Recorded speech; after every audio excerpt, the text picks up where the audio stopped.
What's going on, bottom line viewers? It's Mitch back here for another NFL video. The closer we approach the regular season, the closer we are to your fantasy drafts. The first question we must answer every year in fantasy football is, of course, who should be the first overall pick? This is essential if you have the first pick or a top pick in the draft that you nail this selection. Your fantasy season pretty much relies on it. And so-called experts of years past have not exactly been accurate with this selection the last few years. First overall pick is actually a tougher selection than most think.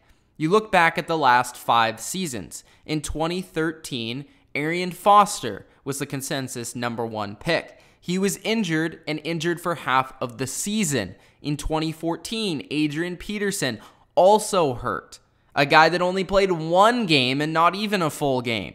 In 2015, Adrian Peterson was also looked at as the #1 guy. He did finish well in that season. He finished #2 as the #2 running back in the league. So that was a good pick. 2016, also a pretty decent pick. Now, not a #1 caliber. Antonio Brown was the #1 selection for the 2016 season. He ended up #8 overall. Pretty good. You know, he was within the top 10.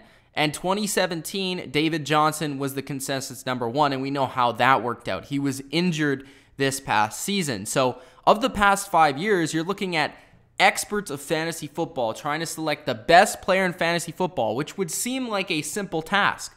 But of 3 of those seasons, guys have been injured, and that's just the way that the NFL and fantasy football works. So let me give you my best guess on who will be the best pick at #1, with a combination of being a sexy pick for your team with a lot of potential, but also being safe. That's the biggest thing in fantasy football. In the first round, you need a safe selection.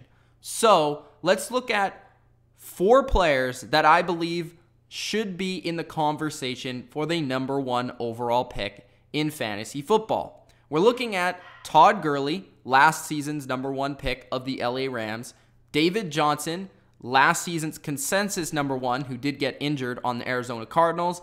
Le'Veon Bell, a beast of the Pittsburgh Steelers, and Ezekiel Elliott, the scoring machine of the Dallas Cowboys. So let's start off with the guy that was #1 last season in fantasy football, that being Todd Gurley. Todd Gurley is coming in, of course, off his best season as a pro. This is a guy that was looked at right next to Tom Brady as being the MVP in the NFL.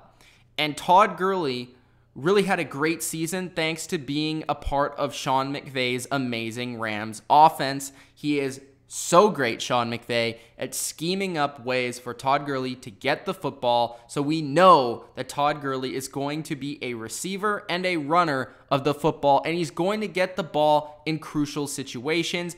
Then we go to possibly being the safest selection of these 4 running backs. Todd Gurley, of course, doesn't have a long injury history.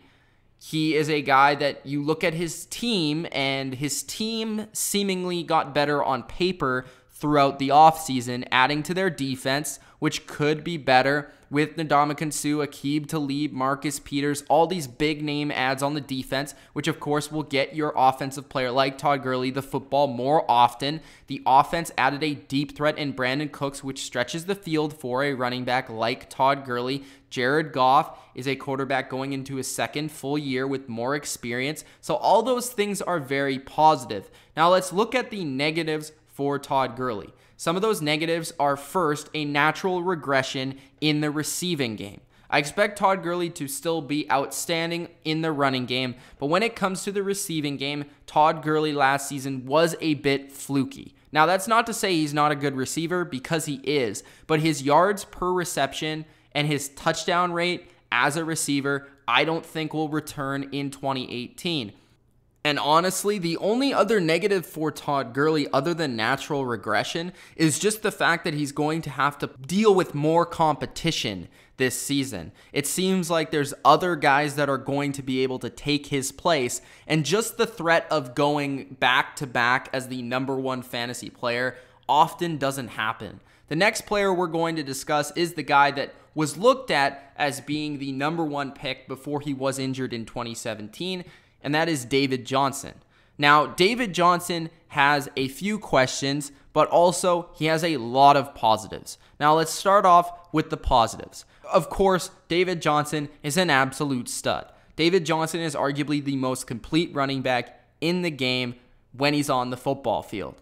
And with David Johnson, there's no other weapons on the Cardinals team. While the Rams in Todd Gurley, he might have to deal with Brandon Cooks, Cooper Kupp, Robert Woods, some of these other players getting the football. David Johnson is going to be the absolute guy for the Arizona Cardinals, besides Larry Fitzgerald getting his catches. David Johnson is the number 2 receiver on the Cardinals, and he's the number 1 runner. And that is a huge thing for fantasy football. He's going to get touches, and he's going to get a lot of them. And you know that he's going to have a safe floor every single game with a ton of potential to break out for a ton of points in seemingly every single game.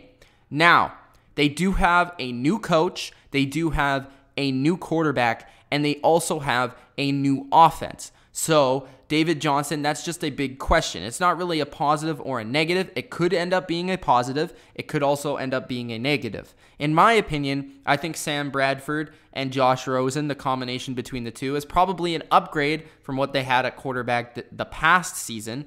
But David Johnson, I think, can deal with pretty much any offense and pretty much any coach and pretty much any quarterback because he's just that good. Now, he's coming back from injury, and a lot of people would say that's a negative. But actually, David Johnson's injury was not a leg injury. It was not a knee injury. It was not an ankle injury. It was not an Achilles injury. It was a wrist injury. So that being said, David Johnson, you don't have to worry about much when it comes to his body and really the wear and tear on his body because it was his upper body that was injured. Now, the biggest negative for David Johnson is, are the Cardinals even going to be a good team? If a team is good or not, that obviously impacts how many touchdowns you score. It matters really the game flow. And that's the biggest thing, is David Johnson going to have to be forced into situations where, you know, he is going to have to only be a receiver at a certain point in a certain game, and he's not really going to be able to get those touches on the ground no longer, which, yeah, David Johnson is still an excellent receiver, and it won't really take him out of the game, which is why he has such a great floor, but it just won't give you the maximum potential of what David Johnson could be. So the Cardinals being a good team or not, which I think they'll be fairly average, they may be a little bit worse than average, that may hurt his stock as the first overall pick, but nonetheless, David Johnson is in the conversation. Le'Veon Bell is the next guy I'm going to discuss, and Le'Veon Bell is a guy that's always in the conversation for the past probably 4 seasons for the Pittsburgh Steelers. The biggest positive for Le'Veon Bell is the same as David Johnson. There is nobody that's going to touch the football more than Le'Veon Bell. He's an absolute volume machine. He's going to catch the ball, like I said with David Johnson. He is probably the Steelers' number 3 receiver and their number 1 runner, no doubt about it. And even more so than David Johnson, he doesn't really have much of a backup. So Le'Veon Bell gets the ball every single carry pretty much for the Pittsburgh Steelers. And the Steelers are an offense, more so than David Johnson's in Arizona, that has no problem scoring. This is very much like the LA Rams for Todd Gurley. The Steelers are always amongst one of the top scoring teams, always one of the best offenses in the NFL, and they are an elite team. So Le'Veon Bell has more chances to get the football late in games because he's going to be running more because they're going to be chewing out the clock. When is he returning? Is he going to be holding out? Is he going to be waiting till week 1 again? You have to question his ability to come back again before week number 1. That is a little bit of a worry. Also, is he going to hold out into the middle of the season? So if you're an early draft and you don't exactly know when Le'Veon Bell's coming back, I suspect he'll come back before week number 1, but you never really know. It's going to be the second straight year where he's holding out for a lengthy period of time, and you don't know if that's really a positive thing. Le'Veon Bell also in the past has been prone to injury and also suspension where he's missed quite a few games. So that is another negative to Le'Veon Bell. The last guy I'm going to discuss for the potential of the first overall pick in 2018 fantasy drafts is Ezekiel Elliott. one of the most consistent guys in fantasy football the past 2 seasons. No player has had more number 1 running back finishes than Ezekiel Elliott the past couple of seasons. But there's also negatives that are new to Ezekiel Elliott this season. Now, Ezekiel Elliott, of course, had to deal with suspension last year, a lot of off-the-field issues, but despite all that, Ezekiel Elliott finished as one of the best running backs last year and one of the most consistent and one of the best in a per-game average. He is a standard machine, so if you're in standard leagues, it's more likely you could pick him first overall. He's not exactly the same in PPR, and he's not the same as Bell, DJ, or Gurley because he doesn't catch the football as much.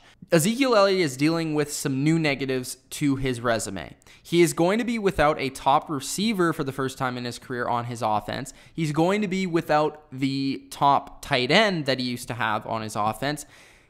Now, this is just a big question mark. Is Ezekiel Elliott without Dez and Witten going to have a bigger load, or is he going to therefore have a worse impact on the game because the receiver opens up the running game, the tight end blocks? Is the defense going to take away the running game and stuff the box now for Ezekiel Elliott and not be worried about Dak and the passing attack? There are a lot of questions regarding Ezekiel Elliott on the football field, and more so the Dallas Cowboy offense for the first time since Zeke has been there. It's rather going to be a positive that Zeke gets the football more in the running and the passing game, or it's going to be a bad thing in that the defense just focuses on Zeke and shuts him down. The offensive line, like I said, is fantastic. He is a guy that gets a ton of touchdowns. He is a guy that can carry a lot of touches, and he is the soul of that team, not just the offense, but the team. As a PPR player, I would probably stray away from Zeke as the number 1 pick, but he is still going to be a very good pick for you in the first round because he is uber consistent when he's on the field. He is a beast. And he also is going to be the guy that make or break is going to be the Cowboys offense. Now, when it comes to answering the question of who I believe should be the first overall pick in this year's fantasy drafts, I believe that the first overall pick in the 2018 fantasy community should be Le'Veon Bell, regardless of format. Now, the reason why I went with Le'Veon Bell over a guy like Todd Gurley, who I would select second, is I think Le'Veon Bell is just simply more proven. He has more years under his belt of proven elite play as a running back. He is better in a per-game scenario. He has put up gaudy statistics that we haven't really ever seen ever. He is on an elite team that's been elite for a number of seasons where we don't have to question the hype like we do the Rams. And he also doesn't have to deal with an added dimension to their offense like Gurley does. Gurley's expected to regress in the passing game, but also Gurley is expected to regress because they added a new dimension in Brandon Cooks, who I think could help Gurley's game in the running game, but also could take away some in his passing game. So I think Le'Veon Bell, Martavis Bryant's gone. So, I mean, you're not really dealing with that third consistent receiver option like Todd Gurley is. But Le'Veon Bell, I just think with a full season under his belt, there's no one that beats Le'Veon Bell on a consistent basis. So, I'm going with Le'Veon Bell as the number 1 guy in fantasy football this year. Todd Gurley being number 2, followed by David Johnson at number 3 and Ezekiel Elliott at number 4. Now, what separates David Johnson and Ezekiel Elliott for me at number 3 and 4 is just that I know that David Johnson is going to be a guy that gets more catches and gets the football more and gets more touches overall. So that's why I went with David Johnson there as opposed to Zeke at number 4. But those are my top 4 guys, and that's the way I rank it. Bell at number 1 as the first overall selection, Gurley at number 2, David Johnson at number 3, and Ezekiel Elliott at number 4. I hope you guys enjoyed this video. Let me know who you would select first overall in fantasy this year. I'm going with Le'Veon Bell. Hope you guys enjoyed. If you did, hit the like button and subscribe for more fantasy football on the Bottom Line View. Peace.